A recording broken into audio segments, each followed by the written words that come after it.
नवरात्रि के अष्टमी पर भक्त व्रत रखते हैं और कई लोग कन्याओं को भोजन कराकर अपने व्रत का पारण करते हैं। इस दिन माता महागौरी की विधिपूर्वक पूजा करना अत्यंत शुभ माना जाता है। पूजा के समय व्रत कथा का पाठ करना अनिवार्य होता है, जिससे व्रत का पूर्ण फल प्राप्त होता है। व्रत रखने और कन्याओं को भोजन कराकर उनका सम्मान करने से भी माता की विशेष कृपा प्राप्त होती है। पौराणिक कथाओं के अनुसार मां पार्वती ने भगवान शिव को अपना पति पाने के लिए कठिन और लंबी तपस्या की। उन्होंने हजारों वर्षों तक कठोर साधना की, जिसमें उन्होंने जल और अन्न का सेवन बिल्कुल बंद कर दिया। इस तपस्या के कारण उनका शरीर धीरे धीरे काला पड़ गया और लोग उनकी इस कठोर साधना को देखकर आश्चर्यचकित हो गए। मां पार्वती की अटूट भक्ति और तपस्या से अत्यंत प्रभावित होकर भगवान शिव ने उन्हें अपनी पत्नी के रूप में स्वीकार किया।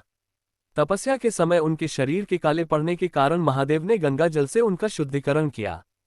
गंगा जल से स्नान करने के बाद उनका शरीर फिर से उज्ज्वल और चमकदार हो गया।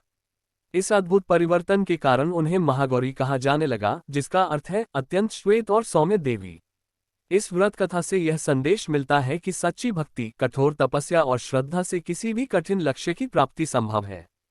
इसलिए अष्टमी व्रत में मां महागौरी की विधिपूर्वक पूजा और प्रिय भोग अर्पित करना अत्यंत शुभ माना जाता है, जिससे जीवन में सुख, शांति और समृद्धि आती है।